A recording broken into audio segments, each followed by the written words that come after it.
There's a high-tech war being fought pretty much in the shadows of the insurance industry. On one side, you've got these fraudsters who are getting more and more sophisticated. And on the other, well, that's where artificial intelligence comes in, technology that's being built to stop them cold.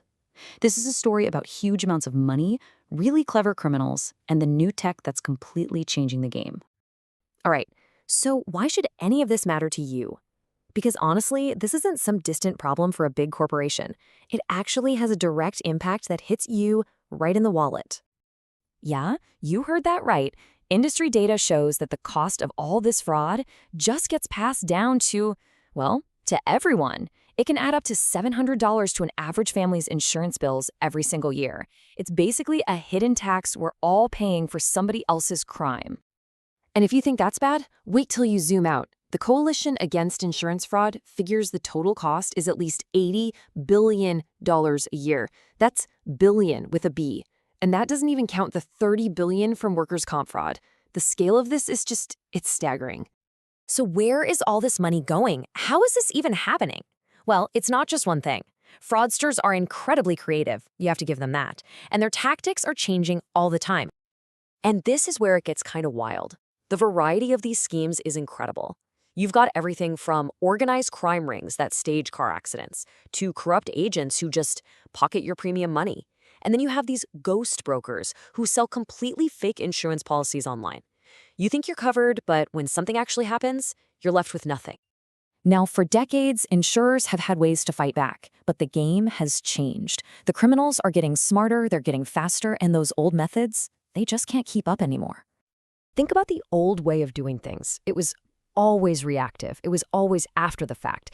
An investigator gets a suspicious claim and they start digging through paperwork, making phone calls.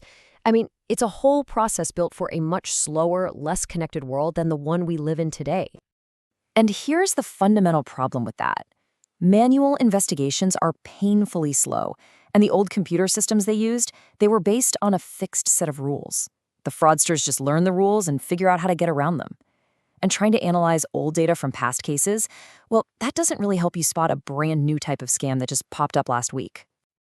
And get this, a whopping 77% of organizations are still relying on these old school traditional approaches.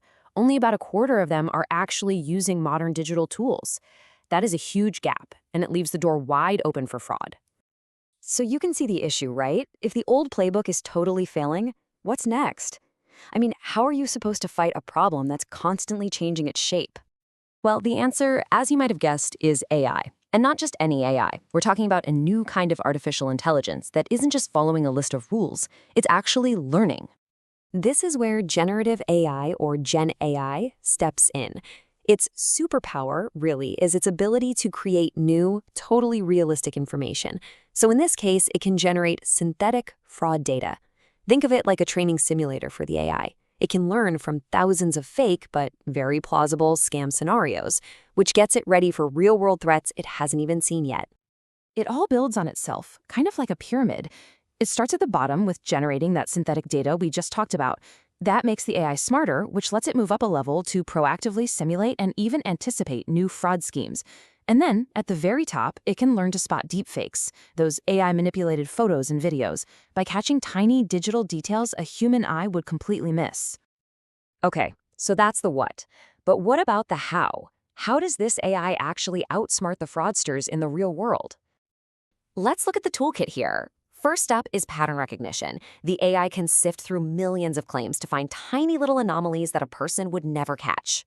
Then there's real-time analysis, which is huge. It can flag fraud before any money ever gets paid out. But the most important piece is adaptive learning. The AI is constantly evolving, constantly learning from new data to keep up with the latest scams. That's something a static, rules-based system could never, ever do. I love this analogy. It's the perfect way to think about it. The old systems were like a security guard just ticking boxes off a checklist, but AI is like a detective that gets smarter and more experienced with every single case it works on. And look, this isn't some far-off, futuristic idea. This shift to AI is happening right now, and it's on track to completely reshape the entire industry. The numbers here are just wow. A massive 83% of insurance organizations are already planning to use generative AI for this stuff. and almost 60% are planning to increase their budgets for it. This isn't just a trend, it's a massive, fundamental transformation that's already underway. But here's the best part, and this is what really matters for all of us honest customers. It's a win-win. When AI can handle the heavy lifting of spotting fraud, legitimate claims get processed way faster. It also leads to more accurate risk assessment, which could mean fairer premiums for everybody. So it's not just about stopping crime, it's about making the entire system more efficient and more fair for the rest of us. So, what we're seeing here is a massive technological leap in the fight against fraud. But it does leave us with one final, pretty critical question. As one side builds the ultimate AI detective, what happens when the other side starts using AI to become the ultimate criminal? That right there, that's the next chapter in this high-stakes technological arms race.